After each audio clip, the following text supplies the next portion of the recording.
My parents sold my 11-year-old daughter's antique cello, the one she got from my grandmother, for $87,000 and spent the money on a pool for my sister's kids. When Grandma found out, she didn't cry. She smiled and said, "The cello was." My parents' faces went pale. I knew something was wrong before we even got to the music room. You can smell a renovation the way you can smell a lie. Fresh paint, sawdust, that sharp chemical tang that says someone has spent money they didn't tell you about. Lucy climbed out of the car with her backpack and her music binder and rosin tin, light, because the important part was already inside. Because the actual cello lived at my parents' house in my grandma's old music room. Lived being the keyword I didn't understand yet. Lucy had been looking forward to this all day, not in a yay chores way, in a this is mine way. She'd been humming under her breath in the car, tapping rhythms on her knees, already halfway in that focused little world she disappears into when she plays. "Do you think Great-Grandma will be there today?" Lucy asked, pulling her ponytail tighter like she could control the universe with elastic. "She's at her place," I said. "Not today. We'll call her later." Lucy nodded, but her eyes stayed hopeful anyway. Like maybe my grandma had changed her mind overnight and came back to the house because she missed the smell of my dad's aftershave and my mom's passive-aggressive sighs. We walked up to the front door. I had a key, not because I'm especially trusted, but because I'm useful. There's a difference. One gets you love. The other gets you access codes and errands. The second I opened the door, I heard it. A muffled whine of power tools somewhere in the background, and the smell, definitely paint, definitely money. Lucy's face lit up. "Are they fixing the music room?" I didn't answer right away because my brain was still doing that slow, dumb buffering thing it does when reality doesn't match the script. We stepped inside. A tarp covered the hallway runner like the house was preparing for surgery. Cardboard boxes lined the wall. Someone had taped off the entryway with blue painter's tape, which is a polite way of saying, "Don't touch anything, peasant." Lucy tiptoed like she was in a museum. "Mom!" I called, loud enough to reach whatever part of the house my mother currently ruled from. No answer. Lucy headed toward the back window. "Whoa!" I followed her gaze and felt my stomach drop. The backyard looked excavated, like the earth had been peeled open and rearranged. A big rectangle had been carved out where the grass used to be. Piles of dirt sat like small mountains. There were forms along the edges, rebar, stacks of pavers. It wasn't finished, but it was absolutely not subtle. A pool. A full-on in-ground pool. Because why quietly improve your life when you can broadcast it to the neighborhood with heavy machinery? Lucy blinked. "Is that for us?" There was so much hope in her voice that I actually hated everyone I was related to in that moment. "I don't know," I said carefully. "Let's get your cello." We walked down the hall toward the music room, which had always been my grandma's territory even when she lived with them. She'd turned it into a little sanctuary, temperature-controlled, humidifier humming quietly, shelves with old sheet music, a lock on the cabinet because she wasn't born yesterday. Lucy loved it in there. She said it smelled like polish and peppermint tea. I said it smelled like someone who still believed in boundaries. I pushed open the door. The humidifier was still running. The stand was still there. The corner where the cello case always rested, where Lucy's cello rested like it belonged to her, was empty. Not moved. Not put away. Empty. Lucy didn't scream. She didn't even inhale. She just froze.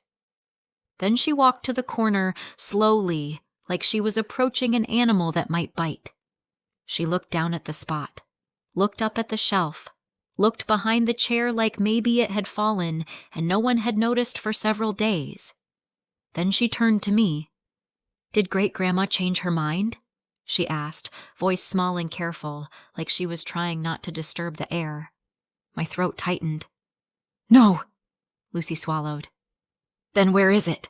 She didn't sound angry. That would have been easier. She sounded careful, like the question itself might get her in trouble.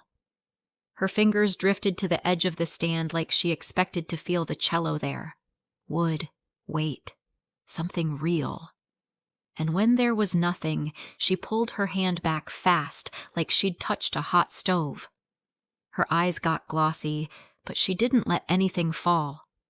She just nodded once, too hard, like she was forcing the moment to behave. I didn't answer, because I didn't know. Not for sure. But I could already feel where this was heading, and I hated that my kid was standing in the middle of it. I left Lucy in the music room because I needed her not to see my face when I found out. I marched toward the kitchen. My mom was there, of course. She was always in the kitchen when she wanted to look like she was holding the family together with her bare hands. She had a mug in one hand and her phone in the other. Her hair was pulled back like she'd been busy, which in my family usually means busy ignoring something. My dad sat at the table scrolling through something on his tablet, calm as a man who believes the world will always make room for him.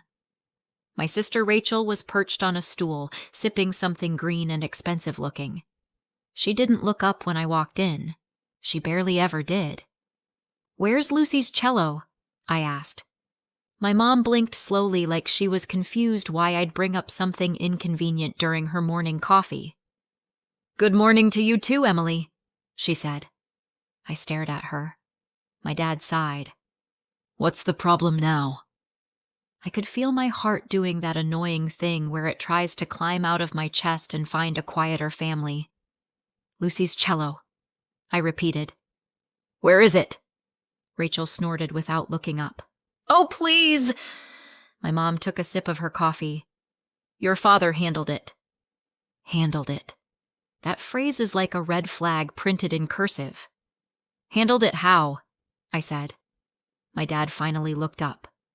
"We sold it." The room went strangely quiet, like the house itself wanted to hear what happened next. I blinked. "You sold it?" "Yes," my dad said, like he was explaining taxes. "It was valuable. It was sitting there. Your grandmother wasn't even using it." "It wasn't hers," I said. "It was Lucy's." Rachel laughed. "She's 11. My mom set her mug down with a soft clink. "Emily, don't start." "Don't start," I repeated. "You sold my daughter's cello." My dad leaned back. "It was a family asset." "No," I said, voice sharper now. "It was set aside for Lucy. My grandma was clear about that." Rachel finally looked up, eyes bright with annoyance. "And my kids are what? Chopped liver?" Ben and Olivia weren't even in the room, and somehow they were still the main characters. My mom waved a hand toward the backyard. "We're doing something nice for the children." I stared at her.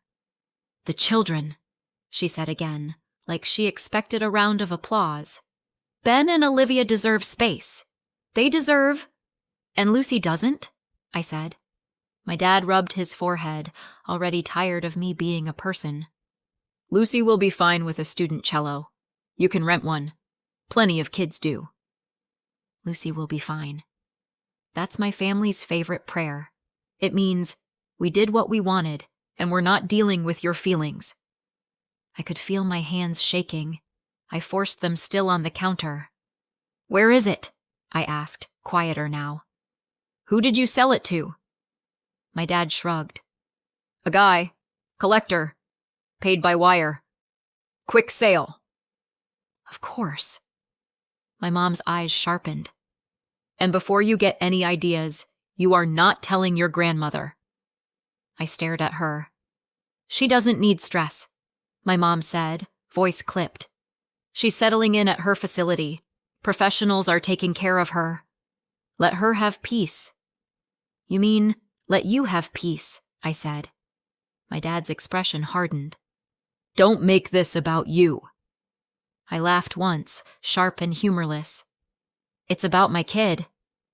Rachel leaned forward, voice sweet in that fake way that makes you want to check your wallet. "Emily, honestly, you're always acting like Lucy is some tragic orphan. She's fine. She has you." The way she said "you" made it sound like a punishment. I turned back toward the hall. Lucy was still in the music room, standing in the empty corner like she was waiting for someone to tell her she mattered. I walked back to her, knelt, and took her hands. "We're going home," I said. Lucy nodded without arguing. That was the worst part. She didn't even fight. She just folded, like she'd been trained for this. As we left, my mom called after me. "Emily, do not call your grandmother. Do you hear me?" I didn't answer. Because I did hear her. I just didn't care anymore. And that's when I knew I was going to tell my grandma everything. That night, Lucy practiced on the battered student cello her teacher kept for emergencies. It sounded like a cardboard box with strings. Lucy didn't complain. She adjusted her posture like she always did, focused, tried again. And every time the sound came out thin and wrong, she blinked hard like she was trying to hold something inside. I stood in the doorway, pretending I was just casually watching. Like this was normal. Like my kid hadn't just been robbed. Lucy finally stopped and set the bow down. "I can still practice," she said, careful. "It's just harder." "I know," I said. She nodded and stared at her hands. "Maybe great-grandma, maybe she didn't mean for it to be mine yet." I felt something inside me go very still. Lucy had spent weeks at that music room with my grandmother, her great-grandmother, learning in a way I couldn't give her. Not because I didn't love her, because love doesn't automatically come with talent. My grandma had it. Lucy had it too. It skipped me like the universe looked at my family and said, "Let's not put all the gifts in the same basket." My grandma used to sit beside Lucy and correct her grip with 2 fingers and a look. She'd say things like, "Your left hand is talking too loudly," which made Lucy giggle, then fix it anyway. She'd praise her the way kids need praising, specific and honest. Better. That was better. Not the empty kind. Not the kind that says "good job" while still checking your phone. Lucy felt seen with her, in a house where she usually had to shrink. Because that was the pattern. In my parents' house, Ben and Olivia could shout, spill juice, run through hallways like tiny kings and queens, and it was adorable. It was kids being kids. It was, "They're so spirited." Rachel, her husband, and the kids were living there too, one of those temporary arrangements that had lasted long enough to grow roots. Lucy was expected to be quiet, polite, grateful. If Lucy laughed too loudly, my mom would say, "Inside voice, sweetheart," with a smile that didn't reach her eyes. If Ben yelled, my dad would laugh and say, "He's got lungs on him." If Olivia demanded attention, Rachel would scoop her up like she was a celebrity. If Lucy needed anything at all, it was treated like an inconvenience. Lucy learned to take up less space the way other kids learn math. My grandma noticed. She didn't always intervene. She was still my mom's mom, and family politics are its own kind of landmine. But my grandma did something quieter. She carved out a space where Lucy didn't have to apologize for existing. That space was the music room. It made practical sense, too. My apartment wasn't exactly designed for antique instruments and long practice sessions. It was safe, clean, and mine, but small. Sound traveled. Neighbors complained. And a cello like Grandma's, and now Lucy's, wasn't something you left in a corner near the radiator and hoped for the best. So we stored it there. In the controlled room. In the cabinet.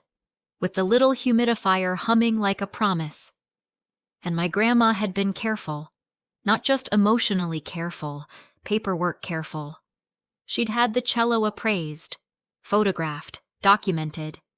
She'd shown me the file once, not because she wanted to brag, but because she wanted me to understand. "This is not just sentimental," she'd said, tapping the page. "It's valuable. People get strange around valuable things." I'd nodded, because yes, people got strange around valuable things. I just didn't think people meant my parents. My grandma had moved out less than a week ago into a place my mom described as perfect and so much safer and so much less stress, which might have been true for my grandma. It was definitely true for my mom, because the move had been preceded by months of comments like, "This is getting hard," and "She needs professional care," and "It's not fair to all of us." All of us meaning my mom, my dad, Rachel, and somehow, never me, the one who actually showed up. My grandma didn't leave kicking and screaming. She left the way she did everything, with a straight spine and a quiet decision. But once she was gone, the energy in the house shifted. The last set of eyes that mattered had left the room, and my family did what they always did when no one could stop them. They took. Lucy went to bed early that night. She didn't ask to call my grandmother. She didn't ask to complain. She hugged me tightly before she fell asleep, like she was holding herself together with my ribs. After she was asleep, I sat at my kitchen table and stared at my phone. I kept thinking about the way my mom said, "Don't tell your grandmother." Not, "Don't upset her." Not really. "Don't tell her." Like the truth was a weapon and they expected me to keep it holstered for their comfort. I realized something then, and it wasn't pretty. I'd spent most of my life trying not to be difficult. I thought being easy was the same as being loved. It isn't. It's just easier for everyone else, and I wasn't going to teach Lucy that lesson. So the next morning, I drove to my grandma's place. My grandma lived in a bright, tidy apartment in an assisted independent living community that smelled like lemon cleaner and expensive hand soap. It wasn't depressing. It was controlled. There's a difference. A staff member at the front desk smiled and asked who I was visiting, as if my family hadn't just detonated itself. "Margaret," I said. "Ah," she said warmly. "She's in the lounge. She's been expecting you." Of course she had. My grandma was in an armchair with a book in her lap and her glasses perched on the end of her nose like she was about to judge the author personally. She looked up the second I walked in. "Sit," she said. "Your face is doing that thing." I sat down across from her. They did. My grandma didn't flinch. She just waited. So I told her. I kept it simple. The missing cello. The pool excavation, the words my parents used, family asset, Lucy will be fine, don't tell Grandma. My grandma listened without interrupting, the way people do when they're collecting evidence. When I finished, she closed her book slowly. "And Lucy?" she asked. "She went quiet," I said. "She asked if you changed your mind." My grandma's expression didn't crumple. It hardened. Not into rage, into clarity. "She thought it was her fault," my grandma said softly. I nodded. My grandma exhaled through her nose. One sharp breath. Then she asked, "When did you last see the file?" "What file?" "The cello documentation," she said. "Appraisal. Photographs. Identifiers." "I saw it months ago," I said. "You showed me." My grandma nodded. "Good." She leaned forward slightly. "Emily, do you have any texts about the pool? Any pictures? Anything that shows the renovations started right after I moved?" "I can screenshot Rachel's posts," I said, because of course Rachel had posted. Rachel could post her own funeral if the lighting was good. My grandma nodded. "Do that." I stared at her. "Grandma, are you okay?" My grandma looked at me over her glasses. "I am not the one who should be worried," she said. Then she reached for her phone. "I'm going to make a call." I didn't ask who she was calling. My grandma had always had a way of keeping her cards close. My family treated that as sweet and old-fashioned. It wasn't. It was strategic. She made the call, spoke quietly, then hung up. "I will handle it," she said. I blinked. "How?" My grandma gave me a small smile. "Not with yelling," which, in our family, was basically a miracle. She reached across and squeezed my hand. Her fingers were warm, firm. "Lucy is going to get her cello back," she said. My throat tightened. "How do you know?" My grandma's eyes sharpened. "Because it was never theirs to sell." I froze. My grandma watched my face like she was choosing how much to reveal. "Not today," she said gently, like she could read my thoughts. "I will explain when it matters." She stood up. "Go home. Be with your child. Let her practice. Let her feel normal where she can." "What about my mom and dad?" I asked. My grandma's smile didn't reach her eyes this time. "Let them enjoy their pool." I drove home feeling like I'd walked into a room where the air pressure changed. And then, nothing happened. Not publicly, not immediately. Weeks passed. 6, give or take. Lucy practiced on the student cello, and on a rental we scraped together after her teacher found one at a discount. It wasn't awful, but it wasn't hers. The sound didn't bloom the same way. Lucy adjusted anyway, because Lucy was the kind of kid who adapted even when she shouldn't have to. The worst part was that she didn't complain. She just got quieter. Meanwhile, my parents posted pictures of construction progress like they'd personally invented concrete. Rachel posted Olivia holding a tiny inflatable flamingo, Ben wearing goggles, captions like "making memories" and "worth every penny." No apology. No mention of the cello. Just smiling faces and a giant hole in the ground. That night, the invite didn't come to me at all. It landed in the family group chat like a flyer taped to a pole. BBQ. Saturday, 2 p.m., pool reveal. Bring a side if you're coming. No, hope you can make it. No, miss you. Just logistics. Because in my family, feelings are optional, but potato salad is mandatory. I stared at the screen. Lucy glanced over my shoulder again. Her face stayed blank. "Are we going?" I opened my mouth and didn't have an answer yet. The next morning, my grandma called me. "We're going," she said. I swallowed. "Grandma, what are you doing?" My grandma's voice was calm.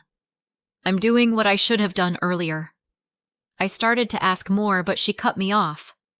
"Emily," she said, "I don't want Lucy watching you swallow this." My chest tightened. "Okay." There was a pause. Then my grandma said, "It's in motion." "In motion?" I repeated.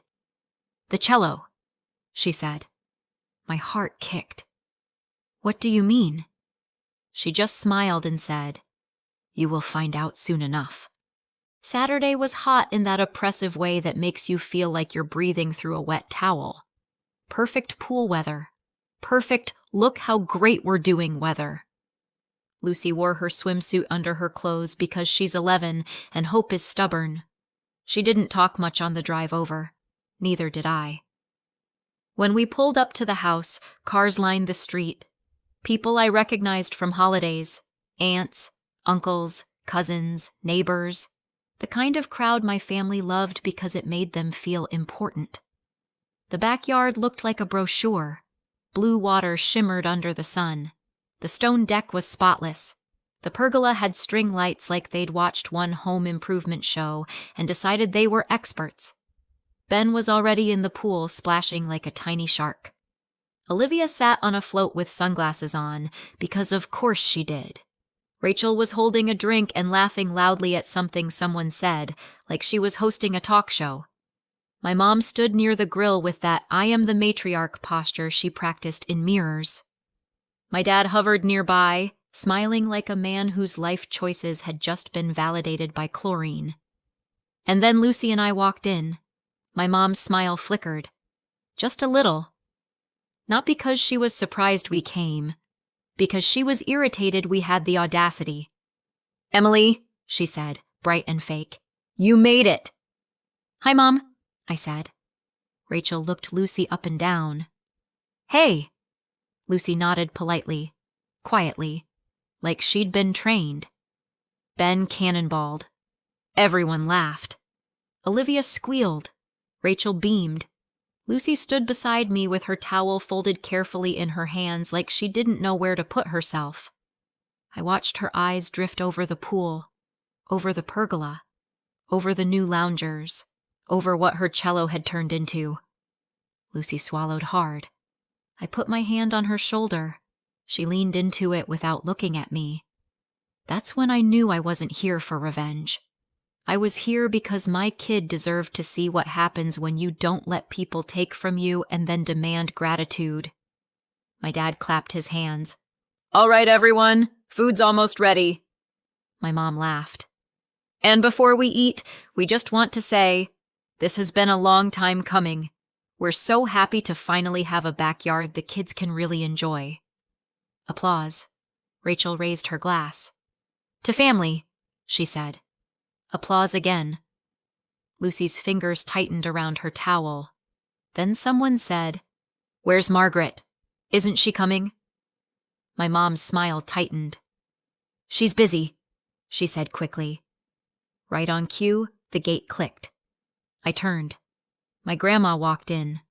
She wasn't in a wheelchair. She didn't look frail. She wore a crisp blouse and slacks, and a calm expression that made the air feel colder even in the heat. Beside her was Andrew, her lawyer and a longtime friend, carrying a slim folder.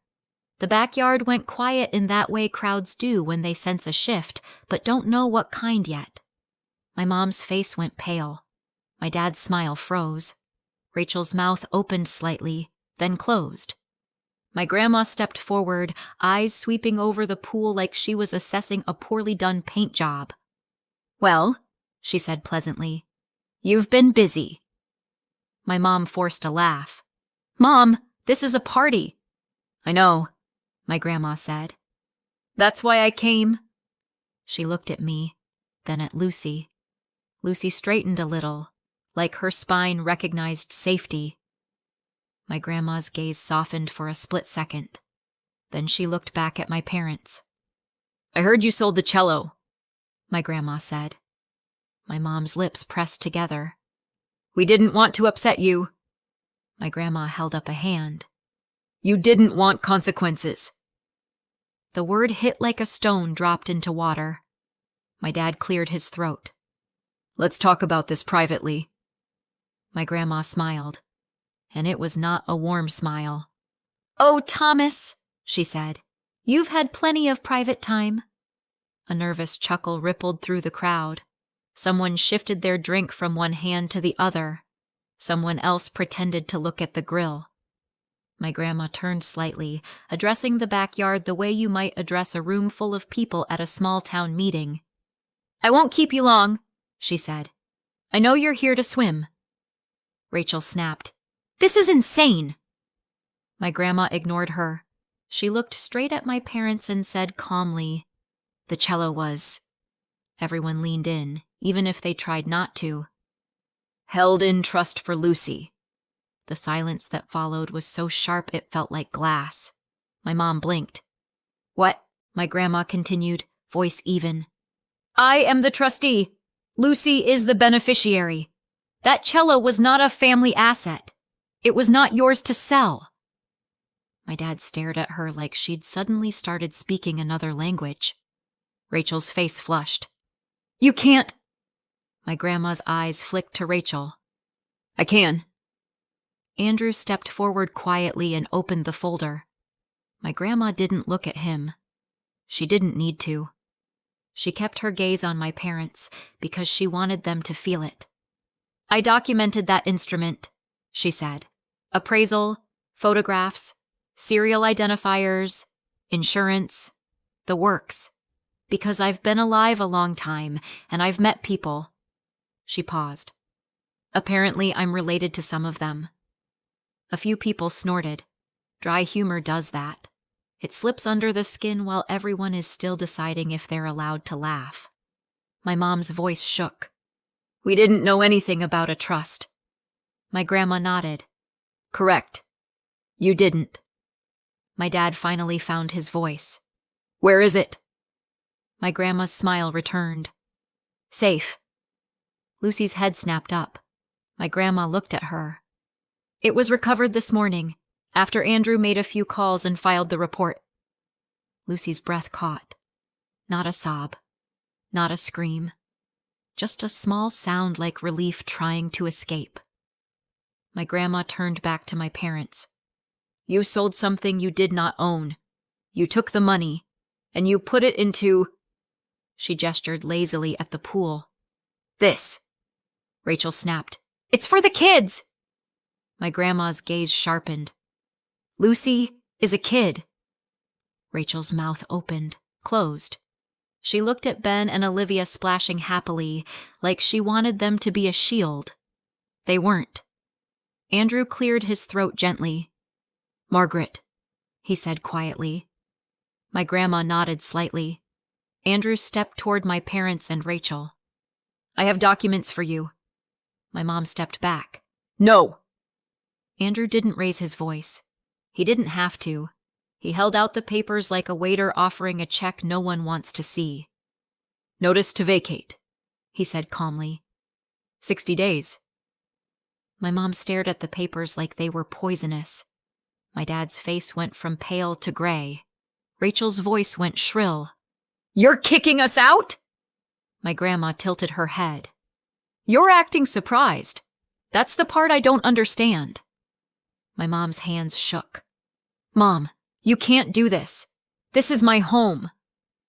My grandma's expression stayed calm. It is the house you live in. The difference in those sentences was a cliff. I felt Lucy press closer to my side. Rachel's eyes flashed. This is because Emily... No, my grandma said, cutting her off. This is because you sold a child's instrument and poured the money into a pool like it was Monopoly. My dad's voice cracked. We improved the property. My grandma's eyes narrowed slightly. You improved your comfort. With stolen money. In a house you don't even own. My mom looked like she might faint. The backyard was full of people who suddenly remembered they had places to be. Drinks lowered. Conversations died mid-sentence. Someone's laugh came out too late, then stopped. Lucy whispered, Mom. I looked down. Her eyes were wet, but she wasn't crying. She was holding it in the way kids do when they don't want to make adults uncomfortable. I squeezed her shoulder. Then I looked at my parents, at Rachel, at the pool, at the way they'd built something shiny for Ben and Olivia, and expected Lucy to clap for it. And I said, not loudly, but clearly enough that anyone listening could hear, Lucy isn't second-tier family. My mom's face twisted. Emily? No, I said. I'm not doing this today. Rachel scoffed. So what, Lucy gets everything? I laughed, sharp and dry.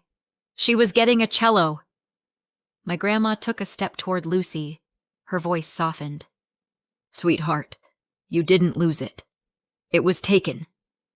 Lucy's lip trembled. I thought I did something wrong. My grandma's eyes flashed with anger so quick it was almost invisible. You did nothing wrong! Andrew held the papers steady. My dad didn't take them. My mom didn't take them. Rachel finally snatched hers like she could rip the reality in half if she tore hard enough. My grandma looked at my parents. 60 days, she said again. You will leave. My dad's voice came out thin. You can't be serious. My grandma's smile was small and cold. Try me. And that was it. Not yelling, not a meltdown, just a line drawn in permanent ink. As the backyard started to break apart, people quietly gathering their things, children being called out of the pool, relatives avoiding eye contact, my mom stood frozen. Rachel's face was red. She hissed something at my dad. My dad didn't respond. Ben and Olivia kept splashing for a few more minutes because kids don't understand adult consequences until the adults force them to. Lucy watched them, then looked at my grandma. "Do I get it back?" she whispered. My grandma nodded. "Yes." Lucy let out a breath I didn't realize she'd been holding for 6 weeks. And I realized something too. My parents' faces had gone pale because my grandma had finally done the one thing my family couldn't survive. She stopped letting them pretend.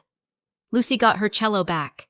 It arrived the next day in a hard case that looked like it had traveled through several hands and regretted all of them. My grandma opened it with Lucy like it was a ceremony. Lucy ran her fingers over the wood like she was touching something alive. She didn't say much. She just hugged my grandma so tightly I saw my grandma close her eyes for a second, like she was letting herself feel it now that the danger had passed. My parents, meanwhile, discovered a fun fact about selling something you don't own. People want their money back. The buyer came after them the way you'd expect. Angry, embarrassed, and not interested in my mom's "we didn't know" routine. The words repayment plan entered my parents' vocabulary like a disease. They couldn't pay it all at once. Most people can't, especially not people who pour stolen money into concrete and chlorine. 60 days went faster than they expected. My mom tried bargaining. My dad tried guilt. Rachel tried rage. My grandma didn't move. They packed up their life in a house they'd treated like it was theirs and moved into something smaller, something cheaper, something that didn't have a pool. Rachel and her husband didn't end up saving my parents. Not because they couldn't, because they wouldn't. Rachel suddenly remembered how to distance herself when consequences showed up. One minute it was, "we all agreed," and the next it was, "I told you this was a bad idea." Families like mine have a special talent for rewriting history on the fly. Ben and Olivia adjusted. Kids always do. Lucy adjusted too, but in a different way. She started speaking up more. Small things at first. "Actually, I was sitting there." "I don't like that joke." "No, I'm not okay with that." The first time she did it in front of my mom's mouth tightened like she'd tasted something bitter. Good. My grandma updated her plans after everything happened. Quietly. Thoroughly. The way she does. She didn't give speeches about it. She just slid a folder across my kitchen table one evening and said, "Andrew's handling the paperwork. I'm putting the house into a trust. I'll be the trustee. You'll be the beneficiary. So it's protected now, and it's yours in the end." The day they moved out, Lucy and I packed up our apartment. No ceremony, just boxes, keys, and a house that finally felt like it could breathe. The first night we slept there, the house sounded different. No construction, no performative laughter, no heavy footsteps pacing like ownership. Just quiet, the kind that feels earned. Then my grandmother moved back in, this time for real. Not as someone being taken care of. Not as an inconvenience managed in a spare room, as the person who belonged there. Lucy helped her unpack like it was a celebration. She carried sweaters and books, and that little tin of peppermint tea like each one was a vote for the future. And then, like it was the most natural thing in the world, my grandma sat in the living room while Lucy practiced. No shrine of silence. No tight smiles. No inside voice, sweetheart. Just music, filling a house that finally knew who it was for. When spring came, Lucy auditioned for the regional youth orchestra and got in. But this time, she had her instrument. And something else. Proof. Proof that when someone tried to take her future and build a pool with it, the adults who mattered didn't tell her to swallow it. They showed up. They told the truth. And they made sure she never had to apologize for wanting a place at the table. So what do you think? Did my grandma go too far or not far enough? Let me know in the comments and subscribe for more.